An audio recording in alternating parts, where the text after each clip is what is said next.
So, past President Jason, would you like to introduce our speaker today? Good afternoon, everybody, and it is a real pleasure to introduce our speaker today.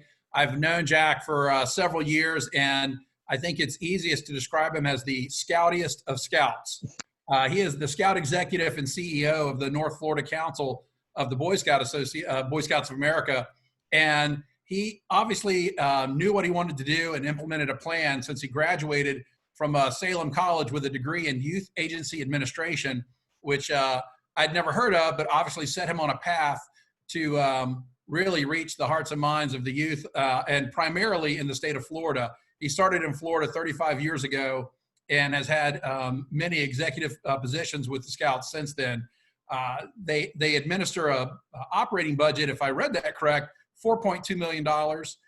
He had a fantastic capital campaign where he raised $6.8 million for the North Florida Council.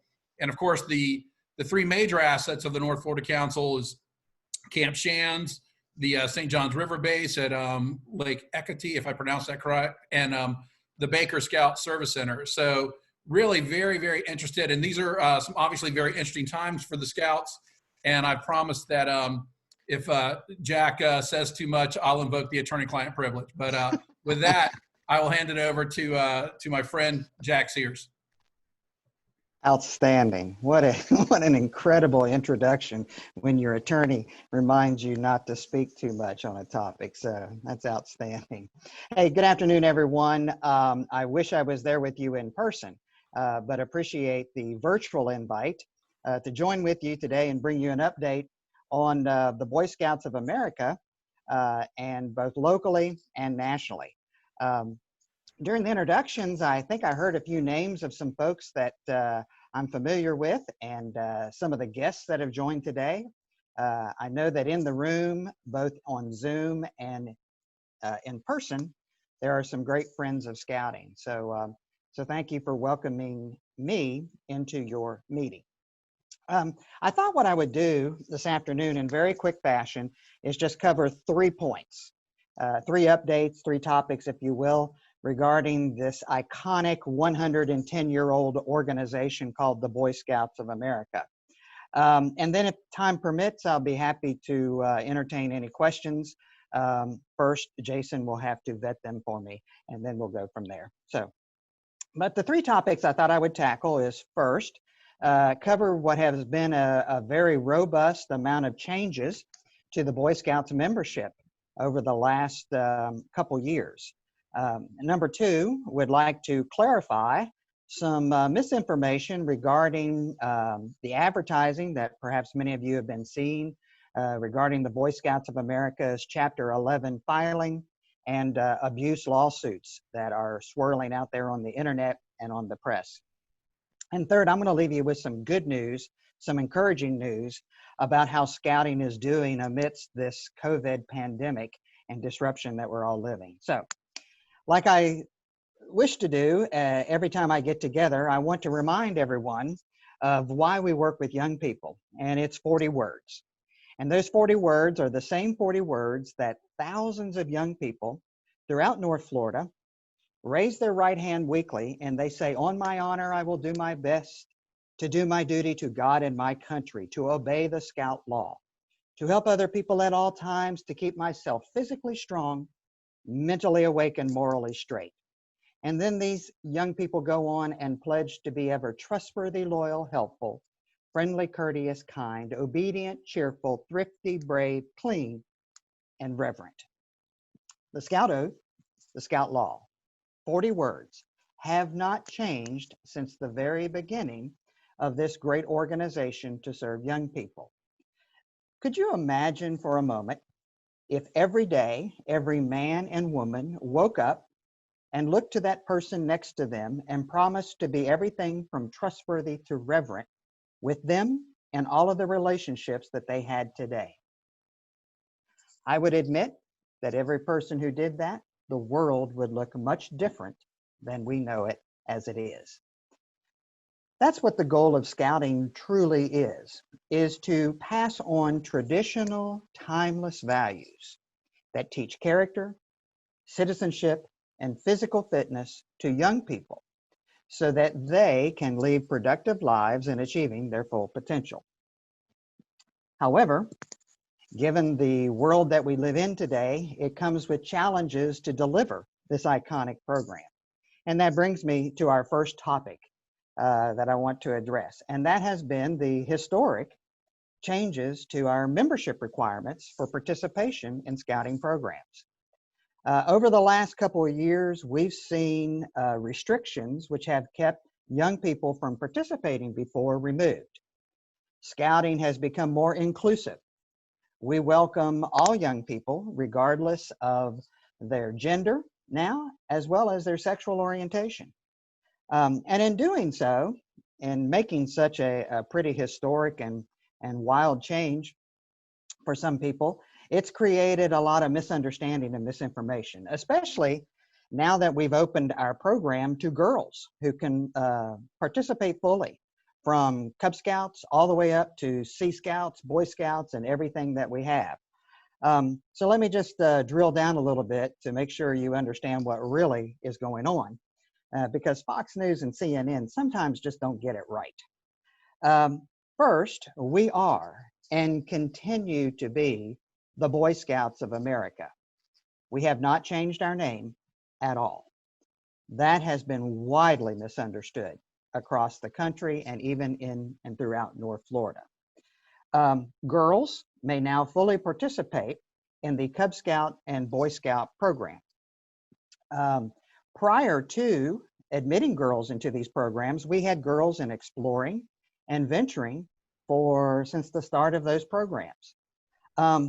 What I like to use is a restaurant analogy of what really is going on. Think of your favorite restaurant and the name of that restaurant. The name of the restaurant hasn't changed, but the menu offerings inside the restaurant, well, they've been amended a little bit. We now have Cub Scouting for girls, Scouts BSA for boys and girls, and we have venturing and exploring both for boys and girls. The curriculum is the same for both genders. However, the structure is different. Cub Scout girls meet independently and separately with separate leadership, just like Scouts BSA girls meet in separate troops and are not commingled with the boys. Many people have asked me, well, what's been the response locally to this change? Interestingly enough, 10% of our local membership is now female and is on the rise. In fact, next February, we will be welcoming our first official class of female Eagle Scouts. That's right. I've already signed 3 female Eagle Scout applications already, and I'm aware of many more that are on the way. So these are exciting, dynamic, and changing times for the Boy Scouts of America. Now, my second topic, let's talk about the elephant in the room. Walk with me here, counselor. Many of you have seen the advertising on social media and on the news that the Boy Scouts of America are going bankrupt, that because of abuse claims and sexual abuse charges from scouting members, it's forcing the organization to go out of business. Well, once again, the internet, CNN, Google, and Fox get it wrong. So let me clarify what is going on. First, here are the facts. The fact is the National Council of the Boy Scouts of America has filed for Chapter 11 reorganization through the bankruptcy court. They did that in February of this year. The goal of that filing was to reorganize the finances of the national organization, and that's a key word, national organization, in order to compensate alleged victims of historic abuse, but also keep the mission of scouting alive.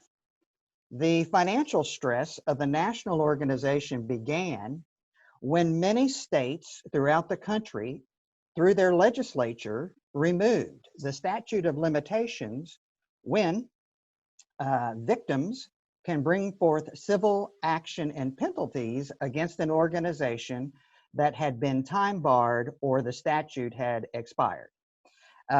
It's my understanding that at least 20 states in the country have taken that step with their legislature. Florida, at this point, has not. And we monitor closely the legislature to see what happens in the legislature to that regard. When these laws change throughout the states, you can only imagine the amount of lawsuits that began to get filed against the Boy Scouts of America. Those mounting lawsuits became so cumbersome and overwhelming that the organization was forced to look for a way to compensate these victims as well as keep the mission going forward, thus the Chapter 11 reorganization.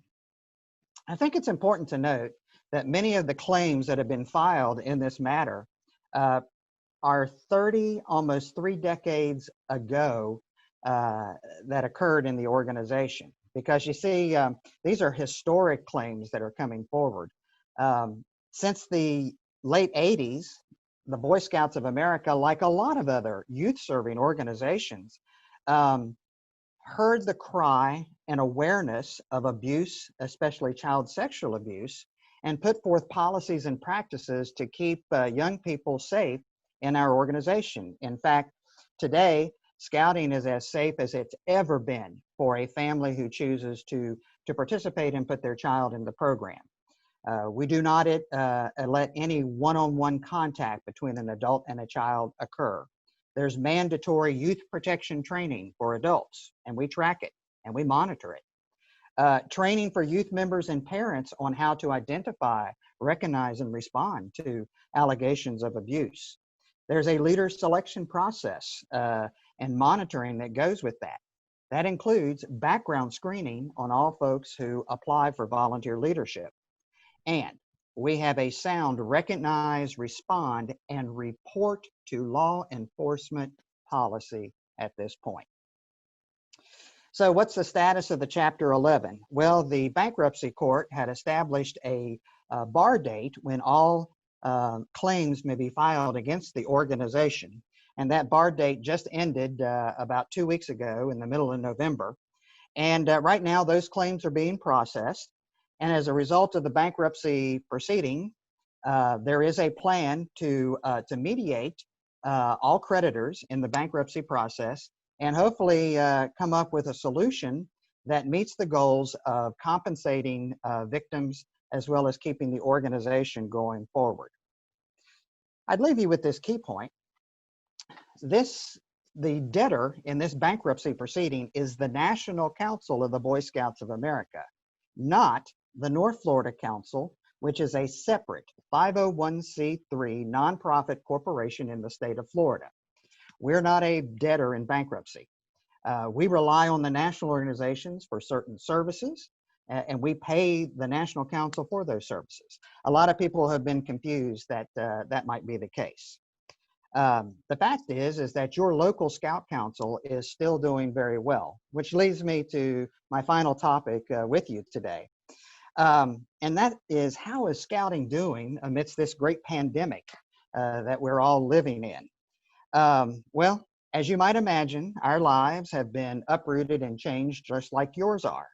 And I'll share with you the good, the bad, and the ugly.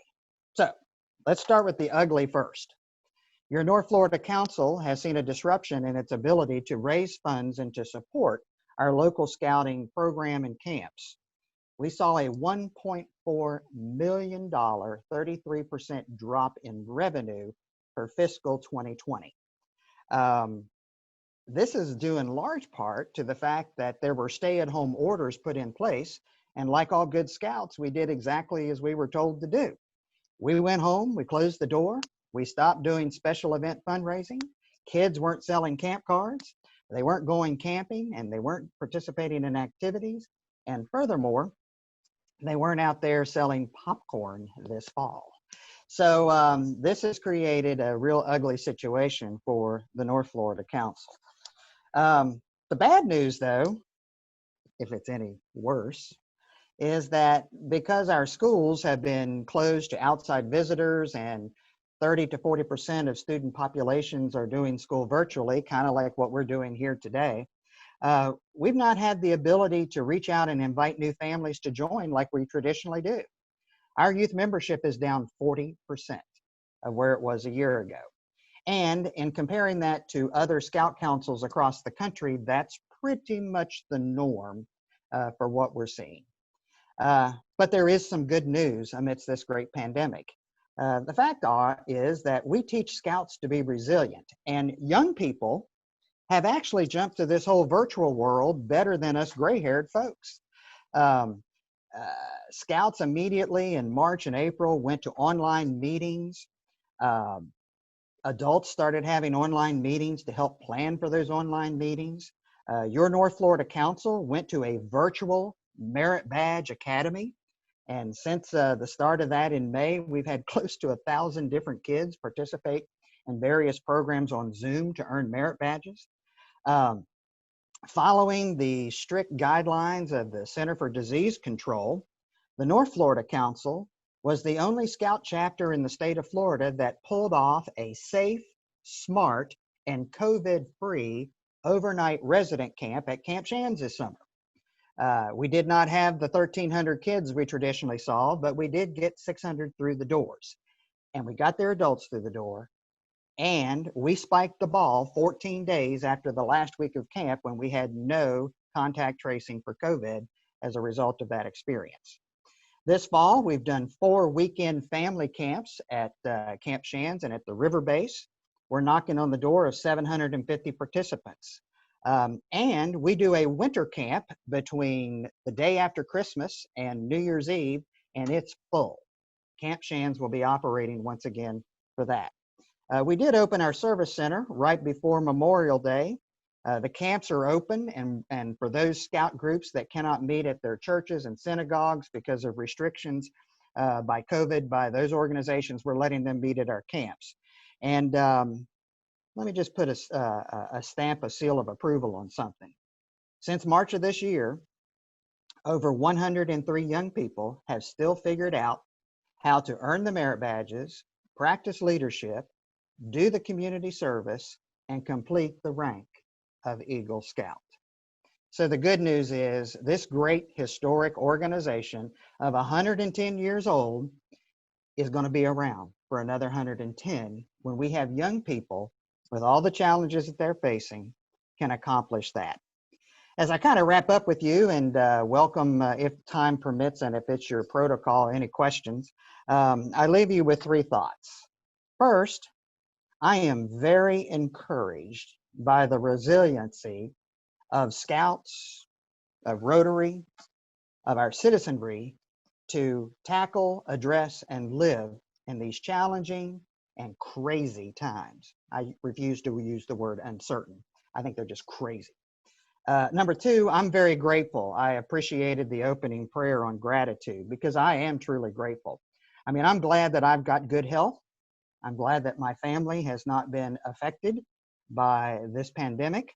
I'm grateful for the men and women who work here at the North Florida Council to support the 4,000 volunteers. And I'm grateful for the men and women of Scouting who give of their time and their talent and their treasure to keep the mission of the Scout Oath of Law alive. And finally, I'm very optimistic. I'm optimistic that these challenges that we are all facing, addressing, tackling, and moving forward on, well, it's going to make us even stronger and better because I know I've gained 20 pounds since I've been at home, and when this thing is over with, I got to shed that off and I'm going to be even stronger. So with that, I appreciate the opportunity to be with you and turn it back over to you, President Tom.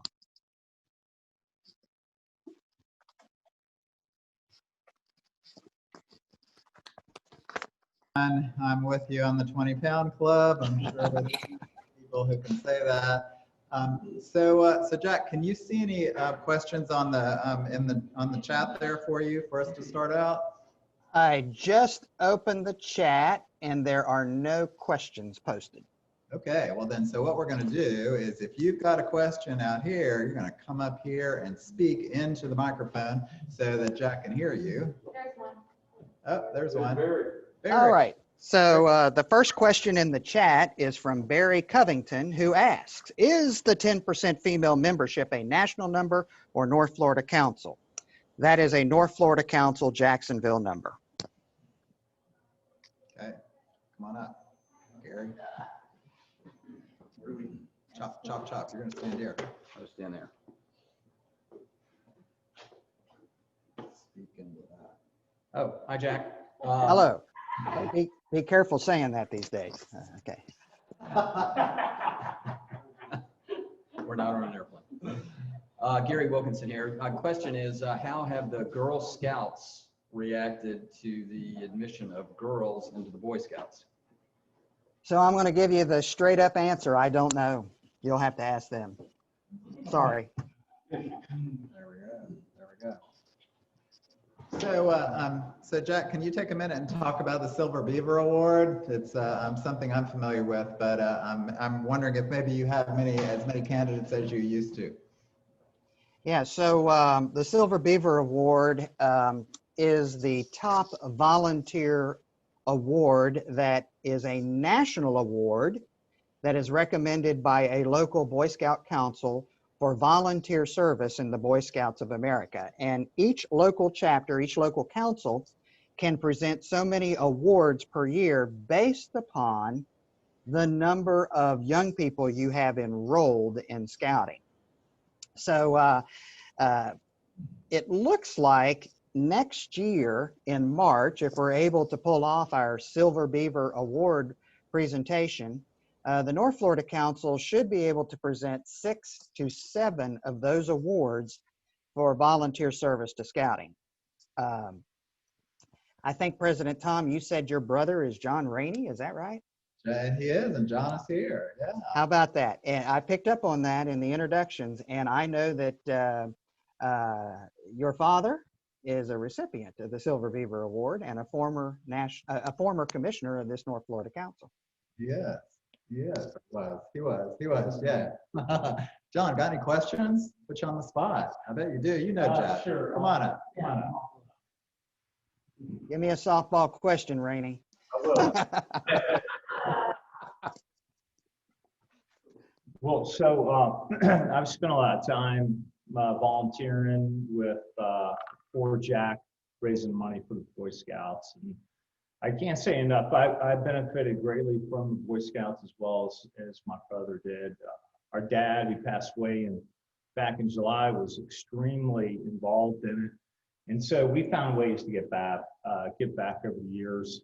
I'm not really going to hammer Jack. I know Jack very well, so he's more fun to work with and give a hard time than anything else. But Jack, I will just ask one question, which is, how is your organization doing? Your leadership team specifically with the events that you need. You know, you talk about the boys having to raise money. This event doesn't run. The Boy Scout North Florida Council doesn't run on its own without people donating and spending time, whether it's fundraising or whatever. We've done a lot of fundraising. But how's your leadership team holding up? How's your staff holding up? Have you been able to keep the staff as is, or have you had to make changes? And this is North Florida State. Sure. Thank you, John. So the quick answer is, since the start of the pandemic, and you heard, as I shared before, our drop in 33% of revenue, we have not done any furloughs, any reduction in force, or layoffs of our employees in North Florida. I will say that as natural attrition has occurred, we've not backfilled those positions. So I feel very blessed that we've kept what people who want to stay working for the Scouts working locally. Some of the revenue this year has been made up due in large part to a couple of things. Number one, we were blessed with a PPP loan from the Small Business Association. That kept us going through March, April, and May for sure. Also, we monetized a cell tower asset that we had, and we've been working on that for years to do that. And the city of Jacksonville, through a CARES Act grant, supported us and has really kept us going since the middle of summer to where we are now. I would say that our folks, our team, it's tough to keep morale high in this environment. And I'll tell you what's really dragging on them is we can't run our membership game plan like we're used to doing it. We're used to from about early August to the end of October, being out in every public school, visiting classrooms, handing out literature to join. We typically will sign up anywhere from 4,000 to 4,500 new scouts in that time period. Well, we've not been able to do that this year.